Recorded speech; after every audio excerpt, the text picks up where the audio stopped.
जानते हैं वक्त का सुपर पावर, जिसके पास पेट्रोल मिसाइल की कोई कमी नहीं, जो पूरी दुनिया में दादागिरी करने में मशहूर है। अमेरिका से लेकर यूरोप और न जाने कितने ममालिक एक साथ खड़े हैं। क्या कभी आप ये नहीं सोचते, हमारी आंखें तो बहती हैं, दर्द तो होता है, तकलीफ तो होती है, लेकिन प्राउड फील भी होता है कि इतने सारे कुत्ते अगर भौंक रहे हैं तो एक छोटे से इलाके के लिए महीने भर 40 दिन से जंग करके तबाह कर डाला, बम बारूद से पूरे शहर को राख कर डाला। लेकिन मेरे अजीजों, मेरी इस गुफ्तगू को याद रखना, चंद दिन आएंगे फिर देखना आप उन्हीं गज्जा के बच्चों के हाथों में परचम इस्लाम लहराता हुआ देखेंगे, और उन जालिमों के आंखों से आंखें मिलाकर बात करने वाले जवानों को पूरी दुनिया आलोचना कर रही है, तनकीद कर रही है, ये बच्चों के कातिल हैं। एक नुक्ते की बात अर्ज कर रहा हूं, हॉस्पिटल पर बम गिरा देते हैं। आपको पता है फिलिस्तीन में अभी तकरीबन 8000 बच्चे मारे गए, जिनकी उम्र 6 महीने, साल भर, 2 साल, 4 साल, 5 साल।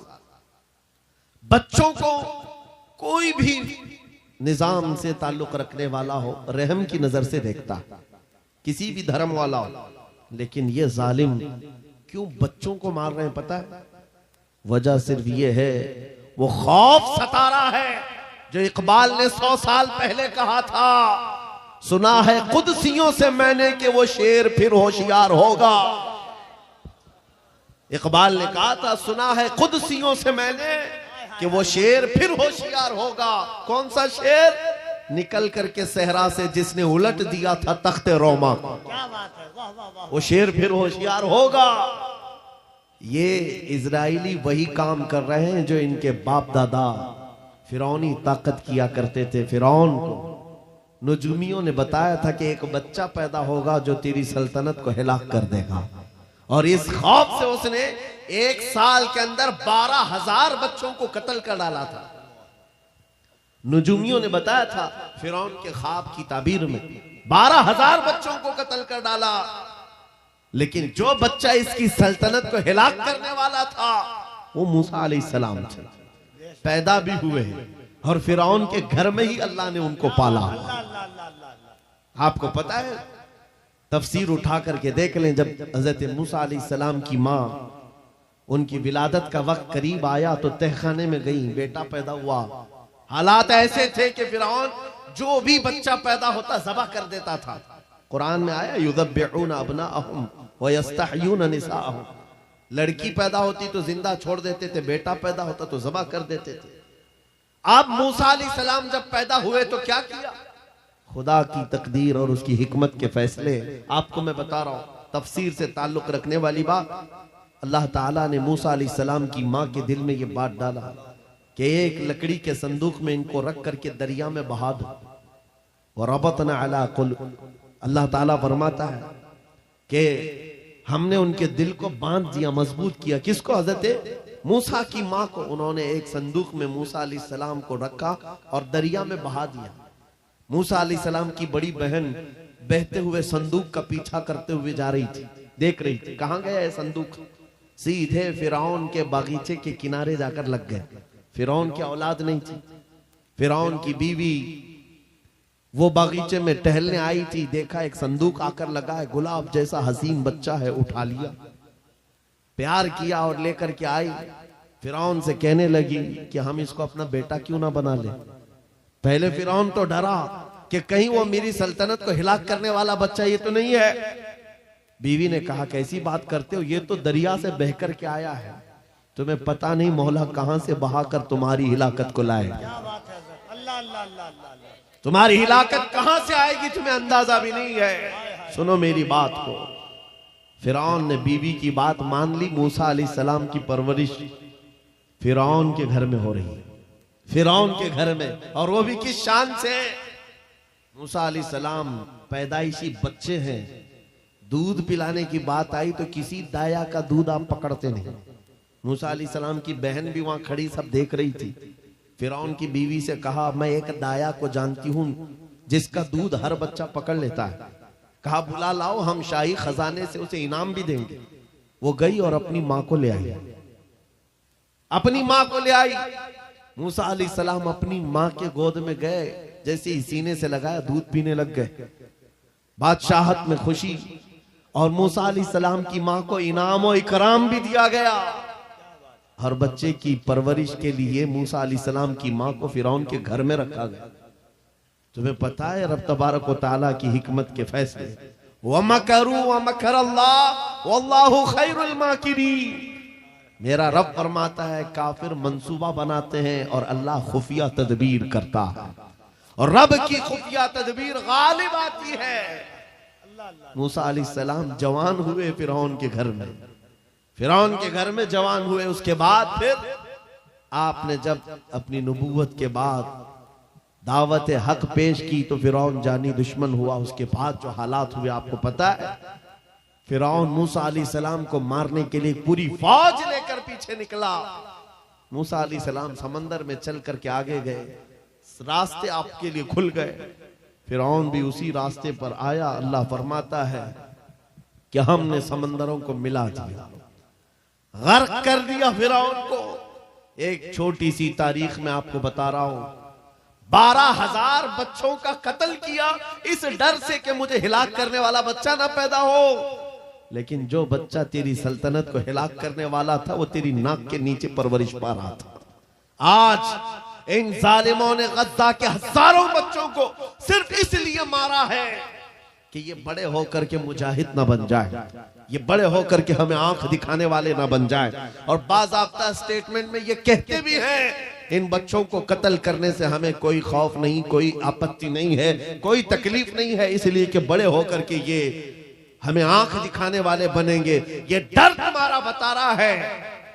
कई हजार बच्चों को भी तुम कत्ल कर लो, लेकिन तुम अल्लाह की उस हिकमत से गाफिल हो। जालिमो, वो अनकरीब पैदा होगा जिसको दुनिया सलाहुद्दीन कहती है, वो अनकरीब होगा। मेरे अजीजों, आज के नौजवानों से मैं ये कहता हूं, तुम्हारे दौर में भी ये डरा सहमा हुआ जो माहौल है लोग बनाने की कोशिश कर रहे हैं, अभी देखना और हालात खराब किए जाएंगे। हमारी हुकूमत आएगी तो मस्जिदों को तोड़ डालेंगे, मदरसों को तोड़ डालेंगे। इन जालिमों को लगता है तुम्हारे सारे बिल्डोजर में ही ताकत है। सिर्फ ताकत इसी का नाम है।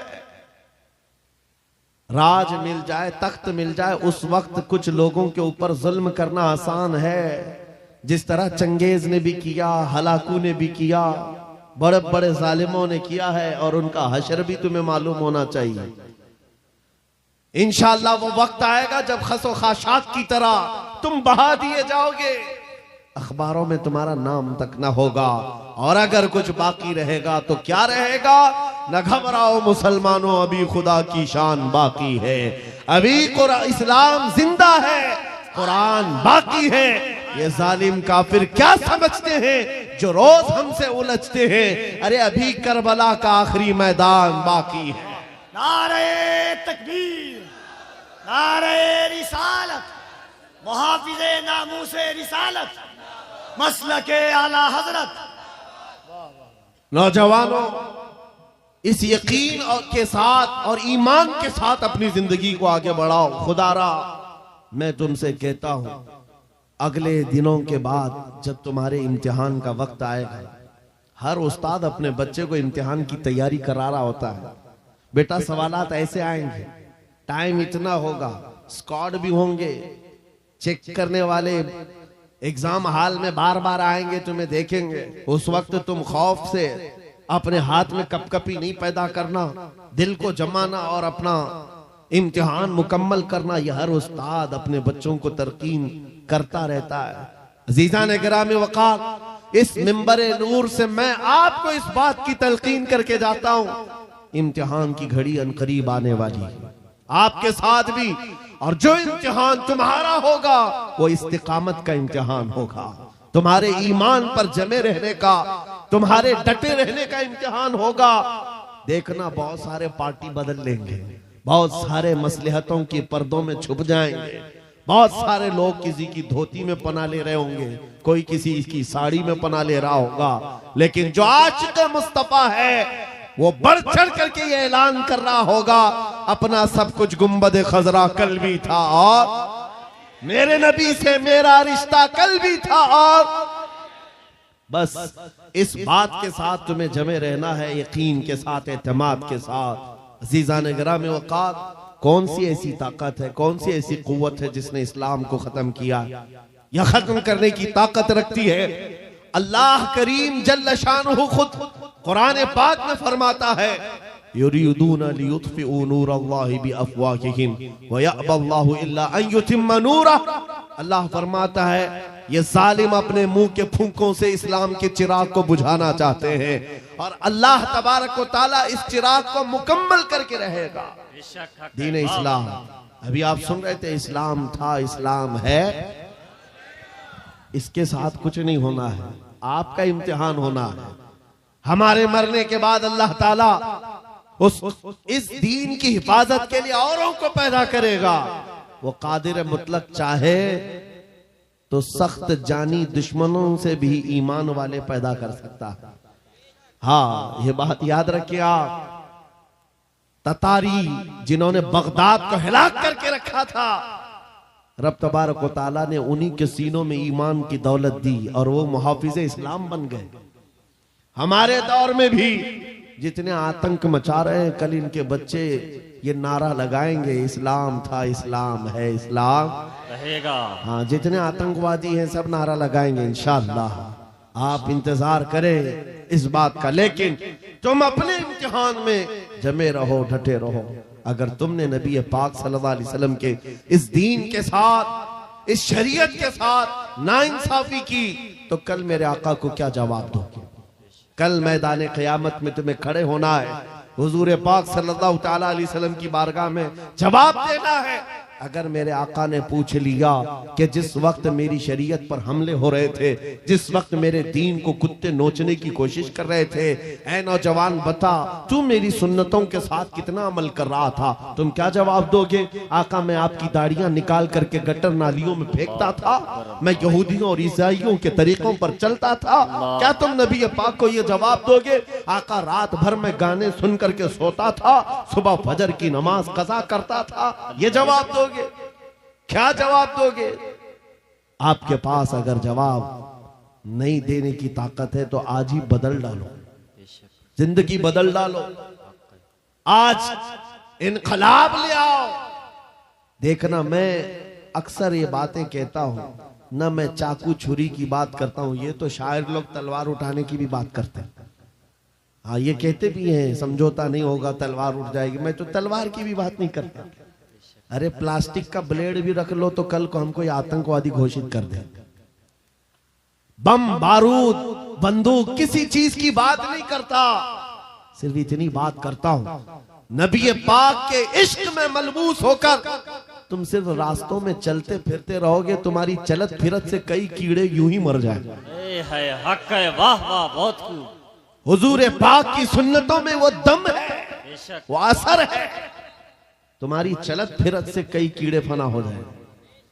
बात सिर्फ इतनी है, दीवार क्या गिरी मेरे खस्ता मकान की, लोगों ने आने जाने का रास्ता बना लिया। होता यही है, कोई पुराना घर गिर जाए ना, लोग इधर से उधर आने का रास्ता बना लेते हैं। आज हमारी जमात के अंदर इंतशार हुआ, नौजवानों में आवारगी आ गई तो हर कुत्ता हमको ही टारगेट करने लग गया, हर कुत्ता हमें ही भौंकने लग गया। मेरे अजीजों, शिद्दत से आज उस सलाहुद्दीन अय्यूबी की बात याद आती है कि आपको पता है उनका दौर ऐसा है कि यहूदी माएँ, ईसाई माएँ अपने बच्चों को थपकियां देकर सुलाती थी, कहती बेटा सो जा नहीं तो सलाहुद्दीन आ जाएगा। हालांकि जुल्म से कोई तख्त नहीं बिछाया था, सुन्नते मुस्तफा का रौब ऐसा कायम था, हुजूर के इश्क का रौब कायम था, जिसकी वजह से पूरी दुनिया में उनकी तूती बोलती थी। आज करोड़ों की तादाद में है, करोड़ों की तादाद में जालिम हमें आंख दिखा रहे हैं। हमारे बच्चों का कत्ले आम, हमारी औरतों की इज्जतें नीलाम, हमारी गर्दनों पर राज, और बगैर किसी खौफ के शायर इस्लाम पर भौंकना आज की आदत सी बन गई। नौजवानों, तुम्हारे अंदर अगर ज़मीर बेदार है, गैरत मौजूद है, तो अपने आप को बदल डालो। जवाब देने का एक वक्त आएगा, इंशाअल्लाह वक्त आएगा जवाब देने का। लेकिन पहले मैं आपसे सिर्फ इतनी इल्तिमास करता हूं कि अपने आप को बदल लो। कल को हमारे पास फख्र होगा, फख्र के साथ किसी मैदान में उतरेंगे, वो तुम्हारे होलियों को ऊपर से नीचे देखते रहे और पूछते रहे ये कौन सी मखलूक है, ये कहां से आई हुई जमात है, तो हम सीना तान करके कहेंगे ये मोहम्मद अरबी के शेरों की जमात है। वक्त आज क्या हम दिखाएं लोगों को? गुटखा खाने वाले लोग दिखाएंगे। अल्लाह अकबर, अल्लाह अकबर। हम नौजवानों को बालियां पहने हुए, हाथों में चूड़ियां पहने हुए, चोटियां डाले हुए, जीन्स फटी हुई, अल्लाह, और बालों में दाढ़ियों में डिजाइन किए हुए ये नौजवान ला करके हम खड़ा करेंगे। मेरे अजीजों, दुनिया के ऊपर अगर हैबत तारी होती है तो सिर्फ आशिकाने मुस्तफा से होती, हुजूर के गुलामों से होती है। आज से 3 साल पहले पैरों से माजूर एक खादिम हुसैन ललकारता था, है हक है। वाह व्हील वाह। चेयर पर बैठ करके ललकारता था। अरे सफेद दाढ़ी हो चुकी, उम्र काफी है, सफेद दाढ़ी, पैरों में माजूरी, लेकिन पूरी दुनिया में ऐसी हैबत तारी कि यूरोप की जमीन भी हिलती नजर आए। हॉलैंड की पार्लियामेंट में बाज़ाब्ता उनको लेकर कहा जाए ये आदमी मोस्ट डेंजरस है, बहुत ज्यादा डेंजर है। हम सोचते हैं ये तो पैरों से माजूर सफेद दाढ़ी वाला व्हील चेयर पर बैठा हुआ तुम्हारे लिए कैसे डेंजर हो गया? तुम्हारे पास तो बहुत बड़े बड़े मिसाइल, एटम बम है, सब कुछ है। पता ये चला कि रब तबारक व तआला जो हैबत डालता है वो आशिक़े मुस्तफा की हैबत डालता है। हक है।